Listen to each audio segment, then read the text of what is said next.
Remember that time Bret Hart and Ric Flair fell out in the mid-2000s? Of course you do. Each guy had decided the other couldn't wrestle because they both just did the same things over and over again. It was so strange and a bit like that popular Spider-Man meme where he's pointing at himself because both the Nature Boy and the Hitman were making the same point. Obviously this was just because they'd fallen out so they were taking shots, but still, both guys are brilliant, so who even cares? I could watch them for days. On top of this, every single wrestler does it. John Cena had the 5 moves of doom, Stone Cold Steve Austin has joked his moveset consisted of punch, kick, Luthez, press and stunner. Shawn Michaels had his go-tos. It's like going to see a band live. You always expect some of the greatest hits. And sure, sometimes performers can go overboard with this, but is it ever a big deal? Not really. This even evolves when 2 wrestlers have specific things they always do with each other, and that's really cool. Allows you to buy in and remember where the feud came from. I'm Simon from What Culture. Please hit that subscribe button. And this is the 10 wrestlers who do the same spot every time they wrestle each other. Number 10, Kevin Owens and Sami Zayn with their furious punches. This one always cracked me up as you just knew it was going to happen. A spot that always made a live crowd react and effortlessly drew on over a decade of history between the two. Each time Owens and Zayn would go face to face, they started smashing each other in the skull with reckless abandon. It was like a Rocky movie. The reason it works so well is because it's legit. If you hate someone and get put in the ring with them and told you can just kick the other guy's ass, you're not gonna lock up, you're gonna try and thwomp him in the nose. It just underlined that Kevin and Sami hated each other and wanted the other to go away. As of me talking, the pair have actually been kept apart since 2017, which is very smart. It did get a little bit overkill for a while. I'll tell you what though, if the program started up again now and the first thing they did with this, I would cheer like a moron. And that, my friends, is the proof we need. Number 9, Will Ospreay and Ricochet with their opening flips. It was this spot that caused a sensation a few years ago and even made some people wrestling fans. A few like to debate that, but it's true. The flippy-dippy-doo-dah nature of their athleticism was appealing without even knowing what was going on. Gaining major eyeballs in 2016 during the Best of the Super Juniors tournament match, the synchronized gymnastic X routine was like something out of a Marvel movie. The pair looked like superheroes. Within seconds of them finishing and staring off, the fans went nuts after the double springboard backflips brought the action to a standstill. The love for this was so high, they then knew they had to do it for every future contest. It didn't mean they now automatically came as a package, but the two were booked regularly against one another just so fans around the world could see all this live. It even happened at a Defiant show back in the day too, and they broke the top rope, and yet they still carried on. If you've never seen this, you gotta change it now, and just appreciate it for what it is. It rocks. Number 8, Hulk Hogan and the Macho Man with their reviving elbow. You remember Hulk Hogan matches. He would suffer and suffer and suffer and suffer, and as soon as this evil so-and-so hit their big finishing move, Hogan would hulk up, the crowd went nuts, and he fought back like nothing had happened. You can't knock it because it worked for years, and when it went off without a hitch, it was a thing of beauty. When the Hulkster was going against the Macho Man Randy Savage, however, all of this took on a whole new meaning. Savage's elbow from the top rope had beaten everybody before he started to feud with Hulk. The story was always the same with the Immortal One, so as soon as it spiked into his chest, he was up and pointing in Randy's face. Amazingly though, years later, Savage remembered this and made it work for him. When the duo were tagging at WCW Clash of the Champions 30, the Macho Man saw that his now friend was down and out. Recalling what had happened before, Savage climbed to the top and nailed the elbow to revive him,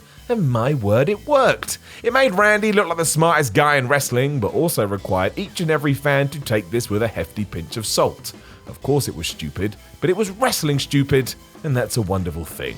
Number 7, Shawn Michaels and the British Bulldog with their press slam crotch spot. Do you want to know why Davey Boy Smith always lifted the Heartbreak Kid above his head before dropping him on the match or crotch first on the ropes?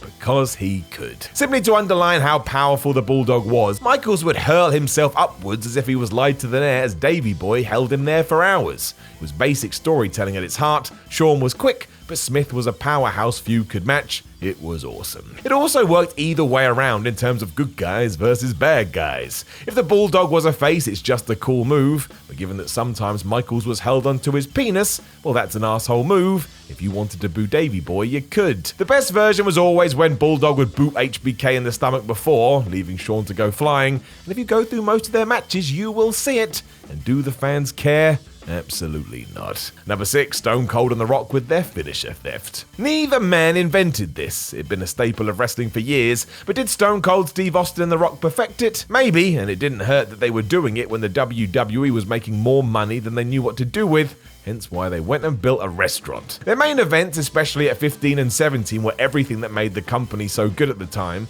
and that included Steve Austin doing rock bottoms and The Rock doing Stone Cold Stunners. They would also spam their own finishes over and over like it was a video game, and while it should have become too much, it never did. Together they were just too good. You even see it in New Japan nowadays, and you have to imagine a small inspiration for it started here. And do not forget how big WWE was at the time.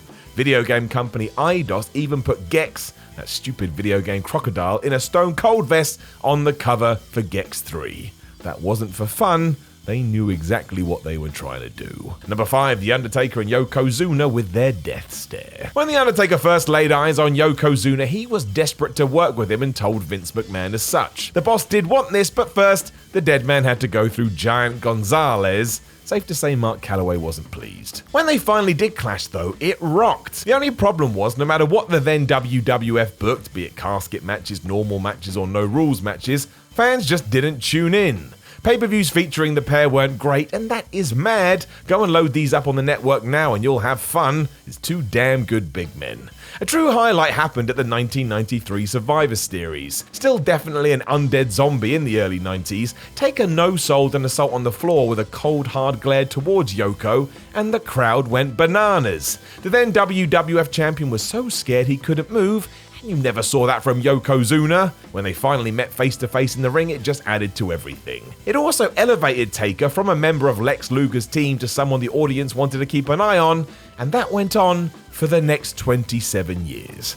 Not too shabby. Number 4, Shawn Michaels and Owen Hart with their Inseguri. What an asshole Owen Hart could be. In 1996, he not only wanted to beat Shawn Michaels, but he wanted to take him out of the industry altogether. That was the story in February that year when the two not only smashed it in the ring, but also played off a worked shoot angle from months prior. After suffering a real-life nightclub beating October 1995, WWE decided to use this and had Michaels collapse in the ring halfway through a segment. Hart promised to play off this by kicking him in his head again and finishing him off for good. And what did he do? Exactly that. It was always the trusted Enseguri that Owen would use as his go-to, and from this match all the way to Shawn's kind of retirement in 1998, the two would do it time and time again. It always served as a reminder to the unseen damage, and if you were a long-term fan, it just enhanced the story. You could lean over to your friend and pretend it was Hart still trying to get it done, even though deep down, you knew you were being a massive nerd. Number 3, the referee diva rollover spot. Unlike many spots on this list, it's good that this one has gone. Women's wrestling has come on leaps and bounds since the late 90s, and you're damn right. However, when it was being treated as something else entirely, there was always a set piece where the women involved were having such an intense catfight, the referee would get wrapped up between them. It was filler material. It also became sleazy as the shocked official couldn't believe his luck, and right on cue, Jerry Lawler would make some kind of joke about how he wished he could be the referee instead. Yeah, we got you, Jerry. This wasn't restricted to singles matches either, and nearly every daft gimmick contest had it. It was rubbish. Number 2, The Undertaker and Kane with the stare down. If you go back to SummerSlam 1994, you can see The Undertaker staring at another version of The Undertaker. I mean, it's not that great today, but if you were a kid like I was, it was the greatest thing ever. How had this happened, and who was this mysterious other man? WWE would do this again and again over the years, including once with the two doinks at WrestleMania 9, but it has never been better than when the dead man clocked eyes with his brother Kane. Those moments were electric and probably greenlit by McMahon to try and capture some of that movie magic he so adored. Their first stare down at Bad Blood 1997 is something of legend, especially as the Phenom looked totally shocked. When they clashed again at WrestleMania the following year, it was better still. By this point, Taker had accepted what he had to do to his sibling, and from there you could always bet on them clasping eyes with each other at some point. Go and find any image of the pair doing it, you could smell the intensity. Number 1, AJ Styles and Daniel Bryan with their drop kicks. AJ Styles and Daniel Bryan are brilliant wrestlers. When they do meet each other in the ring, all of this spills out like a wonderful fountain of joy. They also know how to get fans talking. Way back in 2018, the pair fought over the WWE title in a surprise SmackDown main event just days before the Survivor Series. Amazingly, Bryan went full heel halfway through in order to not only defeat AJ, but also set up a match with Brock Lesnar at the pay-per-view. It was wild. Soon forward 2 years later, and we were back on SmackDown and the IC Championship was on the line. Even though it was fought in front of about 80 extras, they still managed to whip them up into a frenzy with some darn good wrestling. Both times though, WWE captured Styles doing a dropkick and Daniel selling it so wonderfully that it became the preview image for the match online. You could try and convince someone this was the same fight if you'd wanted, and let's not pretend they didn't know what they were doing. Of course they did, and that's what you do when you're the best. Know of any other wrestlers who do the same spot every time they wrestle each other? Let us know in the comments below, and don't forget to like the video, share the video, and subscribe. Then head over to whatculture.com and read yourself some articles. Follow What Culture on Twitter at WhatCultureWWE, and watch more videos here on What Culture Wrestling. My name is Simon from What Culture. I have damaged my voice by over talking. I'm an idiot, but I'll still talk to you again soon.